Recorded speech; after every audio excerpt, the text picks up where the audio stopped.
Hello, everybody, and welcome to another edition of the Professor Joy podcast. My name is Gary Metzger from California State University, Long Beach, and of course, alongside me, it wouldn't be a podcast with Professor Joy if I didn't say hello to Professor Joy. Hello, Thank you, Professor Metzger. how are you today? I'm doing beautiful. In fact, for some reason, I just feel better than other days. So something must be. Oh, I it's know what it is. New Year's Eve. Yes, I was going to say, and hello, John. How are you?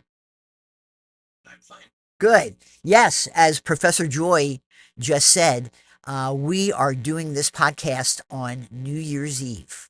So, to all of you out there, Professor Joy, is it okay if I say thank you to everybody for Absolutely. being a member of JoyScore and Absolutely. watching us on YouTube Live? We appreciate you very, very much. And I know we'll be giving you even more interesting content in the new year. Yes. We have some surprises up our sleeves and think that you will really be entertained and, dare I say, educated a Right. little bit by some of the things we have coming in 2024.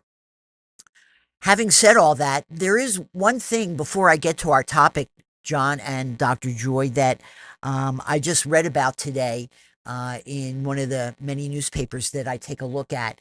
And it was a recap about technology Yes. and specifically the mental health worries vis a vis social media, something that we have talked about a lot on the podcast, uh, something that we've mentioned about the U.S. Surgeon General, who gave a warning in May that there is not enough evidence to show that social media is safe for children and teens, and the Surgeon General called on tech companies, parents, and caregivers to take, quote, immediate action to protect kids now. The quote from Vivek Murthy, um, who told the Associated Press, Professor Joy, quote, we're asking parents to manage a technology that's rapidly evolving, that fundamentally changes how their kids think about themselves, how they build friendships, how they experience the world, and technology, by the way, that prior generations never had to manage. Here's the big thing that I would love your comment on. And we're putting all of that on the shoulders of parents, which is just simply not fair. Not fair and not possible because the influence of social media and technology today is so overpowering that parents can only do so much. It's like, and um, this has been the reality of life forever, where money talks. These technology companies have become so wealthy and so big that even though they're investigated, they are told that what you're doing is wrong, we can't do anything about it because they got so much power and money. I But think JoyScore is going to change that. It's going to go head to head with technology, big companies like Facebook and Instagram, and we're going to go head to head with them because we're going to help those kids heal from depression and anxiety through JoyScore. right, because in a lot of families, both parents work. A child or children will come home to an empty house. What do?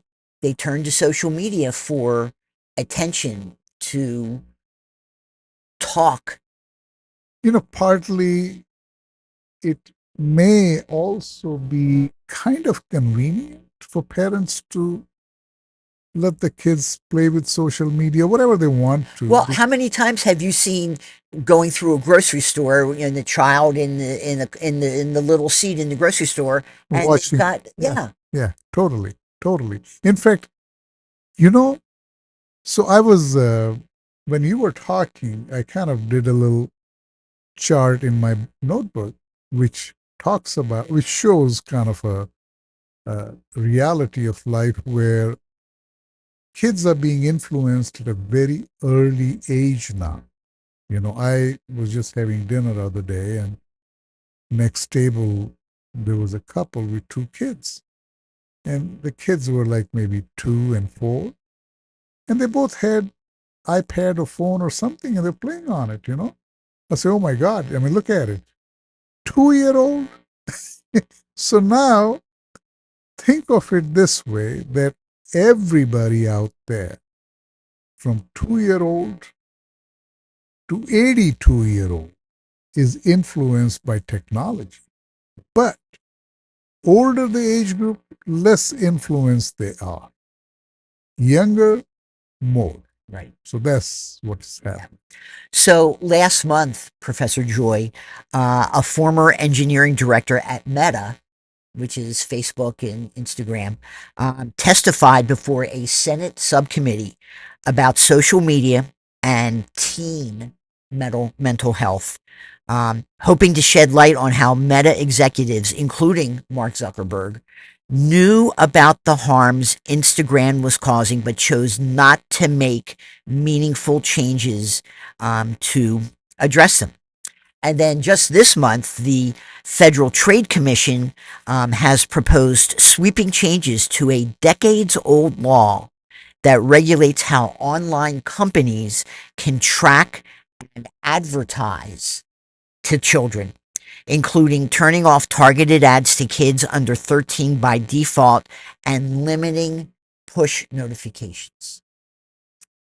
So there are still a lot of issues going on with mental health and social media and what JoyScore can do to combat You that. know, it's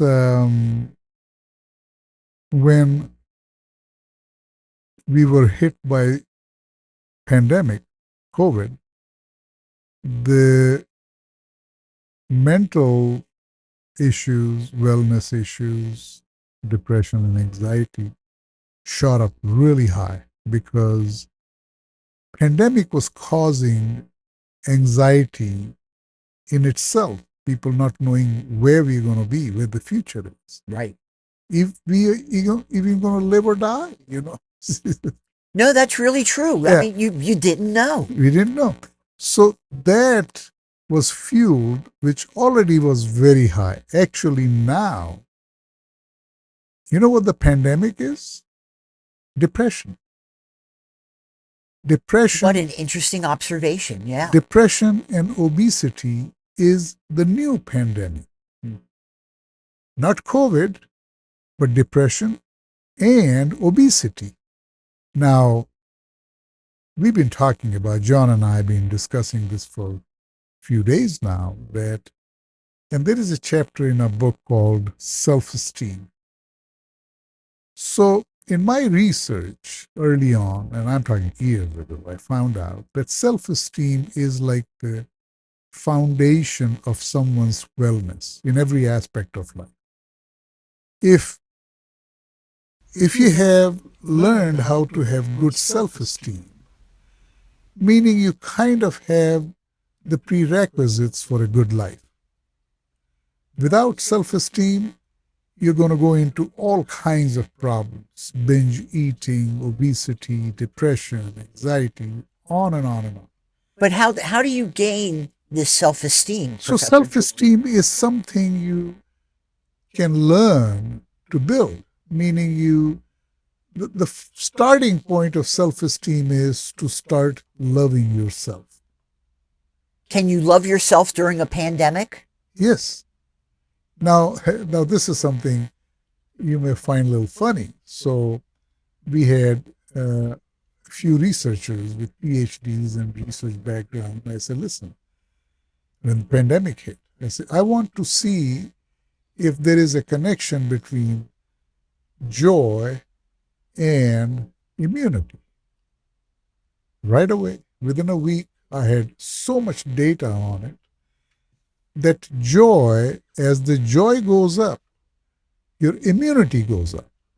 Meaning, if your joy score goes up, your immunity goes up. Now you can fight with a better joy score. You can fight pandemic better because uh, COVID was hitting people with weaker immunity higher, faster than people with good immunity That's why people in higher age groups, were target. yes, And so now this all revolves around, you were asking, how do you build self-esteem? Self-esteem is built by increasing your joy score. See, we even did a research before pandemic. Uh, One of the brand ambassadors we had, Caitlin, she said, buy my friends and I dinner, we'll give you feedback on anything you want. So I also had a questionnaire about your credit score. We didn't ask them what your credit score is, but we said, is it below 500, over 500, 600, 700, general outline. right. And then we knew, and they obviously did the joy score. So we knew this is the joy score, this is the credit score. So we found direct correlation between the two. And I couldn't figure out how can it be even possible. It took me months to realize that it's obvious people who have a better joy score have their life together. They're going to have a better credit score. Right. The life is going to be better. It's just a common sense kind of a thing. Anyway, so that's what's happening with our society. Yeah. Yeah. So the things that you were mentioning about self-esteem, um, uh, kind of dovetails very nicely into our next topic, Okay. uh, which is there's a couple of books out. In fact, there's three books that I would like to talk about, uh, and um, and they all align very nicely with the philosophy of JoyScore. The first one is about to come out, Professor Joy. The author's name is Julia Hotz, Hotz, and the name of the book is The Connection Cure. Um, and it is a book that will challenge assumptions about healthcare and spread knowledge about the science of social prescriptions. Social prescriptions. She's been working on the book for 2 years.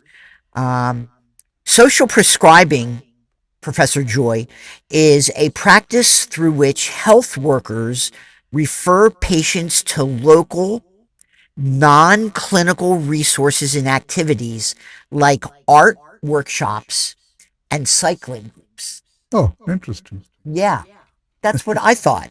I mean, you teach a class on cycling. I do indeed. I do indeed.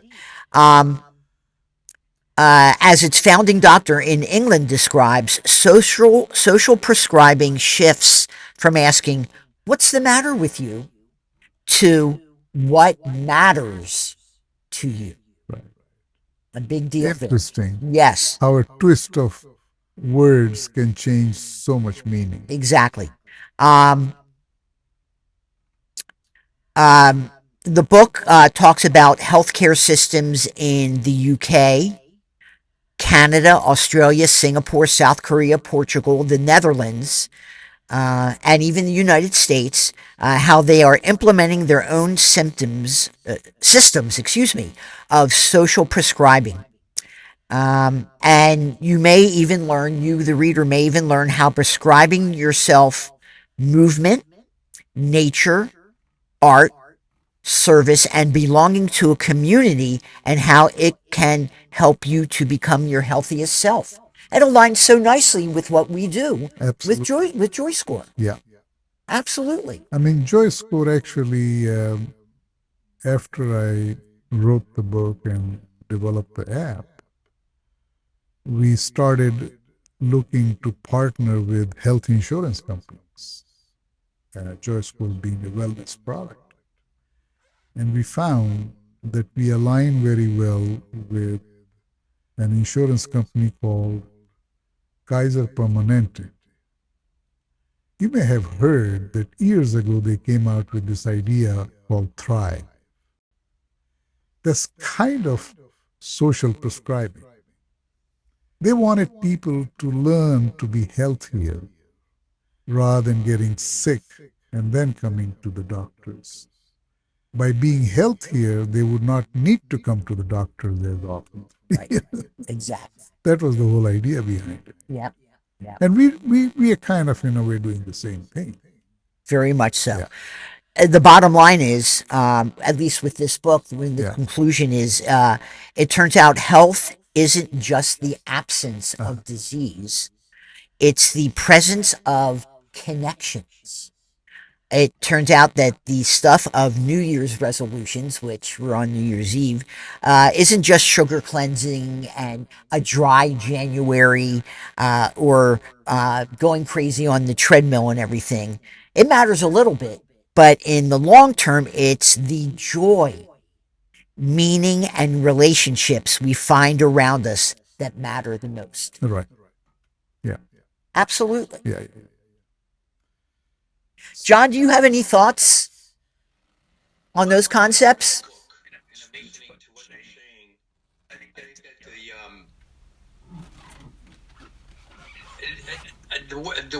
the world changed with the pandemic.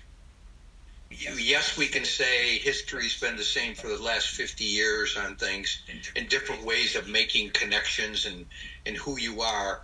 But when you overlay technology and the pandemic, I think suddenly you open up so many different avenues for an individual now to seek and get information that they never had before, and also the need for it.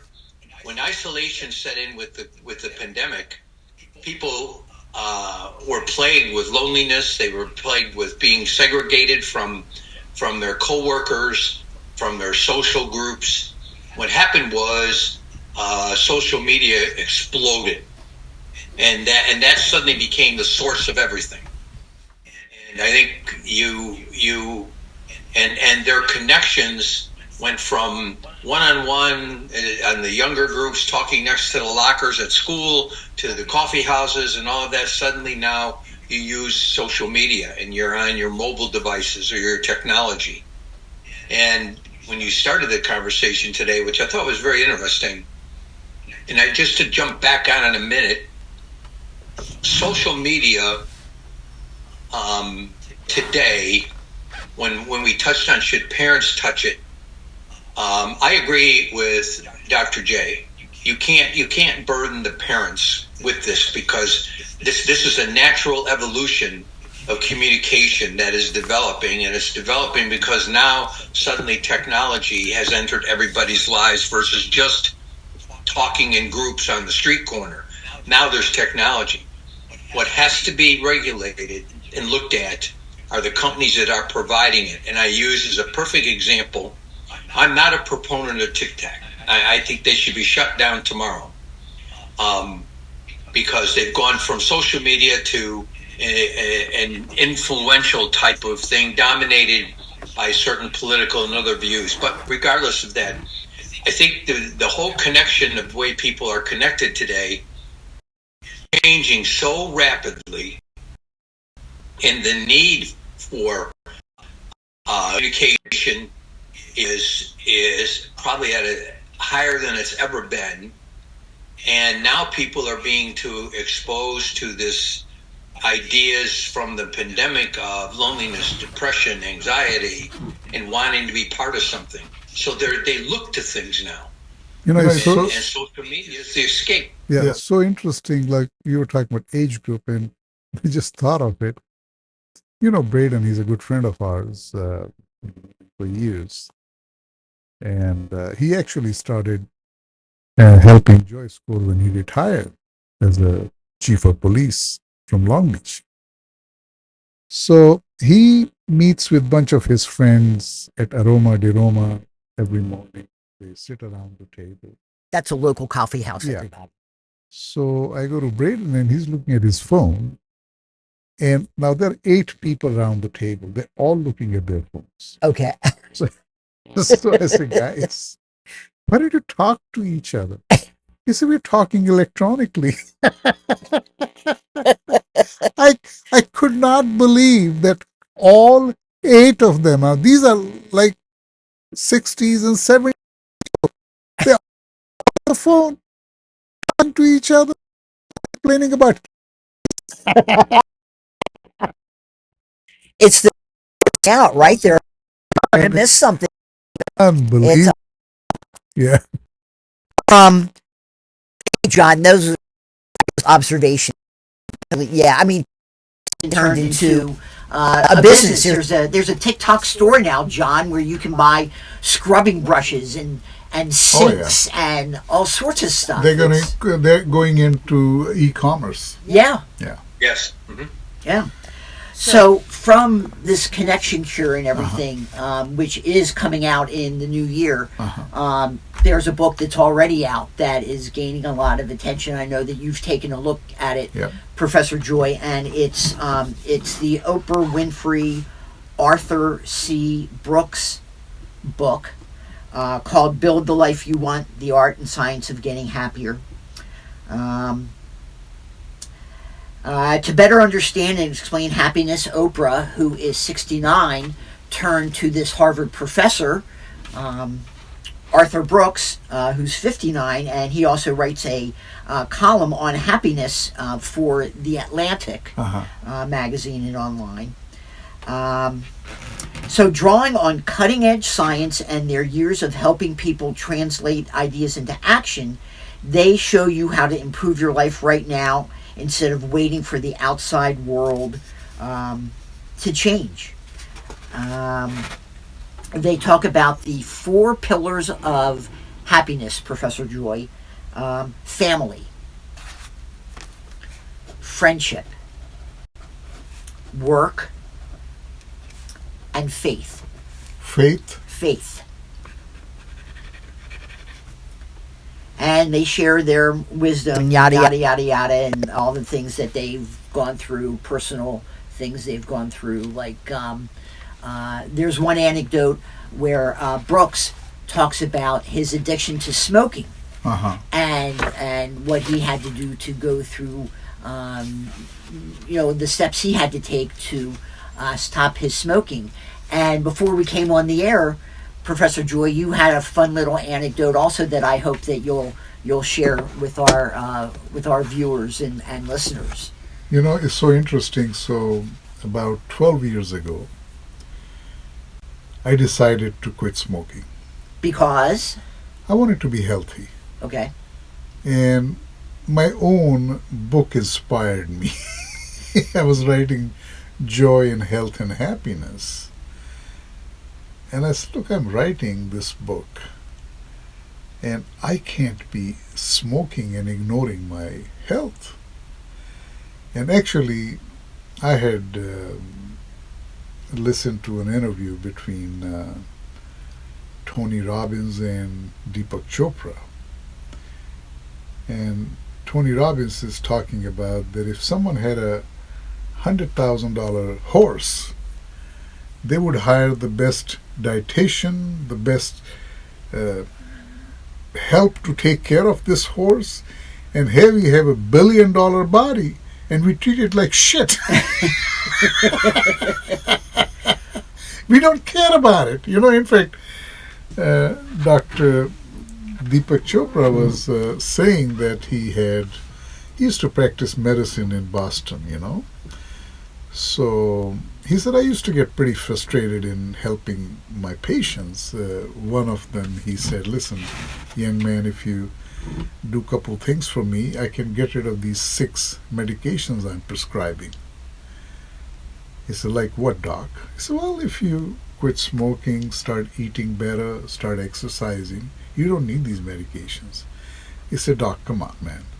My mother-in-law tells me the same thing. I don't have to pay her $100. She tells it to me for free, you know. So, and you know, he talks about this, which I kind of like it, where he says, you are the best doctor for yourself because you know what you're doing with your body. And all you have to do is get healthier, just change what you're doing wrong. And so now let me go back to quit smoking story where I go to, I'm using somebody to give me acupuncture. And she said, you know, if you go see this guy who's in Santa Monica, and if you work with him also, then maybe you can quit easier. So I go to see him, and his name is Kerry Gaynor. And I go in and I see all these pictures of celebrities in his office, you know. I said, what are all these pictures? Oprah Winfrey, Charlize Theron, you know, big names, you know. He said, I helped them all quit smoking. I said, no kidding. And he said, yeah, because only celebrities can afford me. Oh. I said, how much is it? He said, I have 3 sessions and you're guaranteed to quit in 3 sessions, and it's $2,000. Wow. I said, I don't care. I don't have any problem paying you $2,000 if I can quit smoking, you know. And I did quit smoking in 3 sessions. But the thing which is so interesting about his approach, he did 15 minutes of hypnosis, but he talks to you. Like he would talk in a way that it makes sense to you. He said, by the way, you cannot quit in the first and the second session. You have to quit in the 3rd session. And that's So he encourages you to continue smoking in the first till two the sessions? 3rd session. You know, you can't quit before then. I said, Okay. okay, I don't care. So he said, do you have kids? I said, yeah. He said, what if one of them was playing with a loaded gun? I said, I'll take it away. He said, why? I said, well, if it goes off. He said, why are you smoking? I said, what do you mean? He said, that's a loaded gun. That's going to kill you. Yes. I mean, there's no doubt about it. It is going to kill you. Yes. For sure. It's not even a question if it goes off. It doesn't matter. It is going to kill you. Right. So he'll talk to me every time, it makes sense to me. And then by the time I'm driving to him, the 3rd session, I made up my mind there's no way I'm going to ever smoke again. I already quit. Wow. So powerful. That you is know? powerful. So I mean, then he developed a CD. Now he sells a CD. You know, you can buy for like $79-$80. You know, same concept, same idea, and same approach. You can do it for $80 versus $2,000. Wow. Wow. So, with apologies to Oprah and Yes. her co-author and everything, I just wanted to. These are some of the talking points from the book. So, if they lose, 10 or 20 book sales because I'm mentioning this, I apologize in advance and everything. But here are some of the talking points from the book. Number 1, understand what happiness is and isn't. Be grateful for the bees, not just the honey. Right. Number 2, practice metacognition. You can't choose your feelings, but you can choose your reaction to your feelings. Metacognition is about experiencing your emotions consciously, taking a step back and observing them rather than reacting instinctively. Number 3, choose better emotions. I think that's self-explanatory. Yeah, I mean, to be able to select an emotion is in itself very powerful. Yeah. Focus on gratitude. Keep a list of things you are grateful for. How many times have we talked about that over the last year? Yes. My goodness. Focus less on yourself. Oprah is quoted, the surest way to improve your inner world is to focus on the outer world because happiness inside comes from looking outside. Wow. Number 5, build your imperfect family. because no family is It's without perfect. conflict. Um, Forge deeply real friendships. Um, and, real friendships require real contact. Real friendships require, that is so true. Um, and they make a special note, Professor Joy, technology is a terrible substitute. Yeah. Absolutely. Perform meaningful work. You know all about that very, very well with all the charitable work that you do. Embrace faith. And finally, teach others what you've learned about happierness. She kind of coined a new word there. So that's their book. But I want to talk about one more book that is now going through a third edition, if you will. One that is really talking about self fulfillment. And so I turn to you, Professor Joy, to kind of give us an idea of what your next edition Okay. of your book is going to be about. Thank you. So when I broke my leg, I stopped making money because I said, there's no point in making money because you can't take it with you. And I already had enough for me and my kids and maybe even their kids, So what's the point of... So when I was lying in the hospital with my leg tibia in 6 pieces, I realized I was more worried about what's going to happen to all the money I was making than anything else. And it flashed on me that that is insanity. That you can't take it with you. Why are you so focused and worried about it? You almost died, you know. So now, months ago, I decided to give away or pledge over 50% of everything I have, money, projects, wealth, property, to charity. And created a foundation called Humanity, which is going to be kept with Long Beach Community Foundation. So they'll manage the funds and money and everything. But I started with 4, and now I have added 5th, which is I started with Ronald McDonald House, then Precious Lamb, Long Beach Rescue Mission, and Akshay Patra, which is an organization in India which serves 2 million fresh meals every day to school children. Wow. And then I was telling you that I attended a couple weeks ago a charity dinner for Salvation Army. And even Oprah kind of addresses that aspect of how we get joy is by caring for others. And I had learned this a while back that the highest level of joy one gets is by doing a kindness to someone else without expecting anything in return. And I try to at least do 3 things in a day which are like that, acts of kindness with no expectation, just to help someone else, From that, focusing on others. So now I realize that now that I have pledged and focused on helping others, I feel I have found fulfillment in my life. And to me, that's a huge accomplishment. I said, so then I Googled and researched and stuff like that and realized that is an amazing thing to achieve in life, which is self-fulfillment.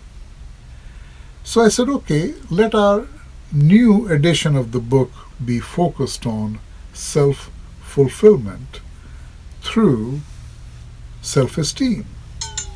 And let that become Professor Joy's journey to help people achieve that. And in the book, you're going to like recount your personal journey Yes, absolutely. about how you got to this Yeah. point. Yeah. And clearly, you must think that this is something that other people will be able to follow Yeah. So and this embrace. this is now helping people learn how to achieve that is my journey. And actually, John called this project my digital twin. John, can you speak to this self fulfillment idea also? Sure. I think that well, it's interesting. The whole concept of you're talking about the book Right.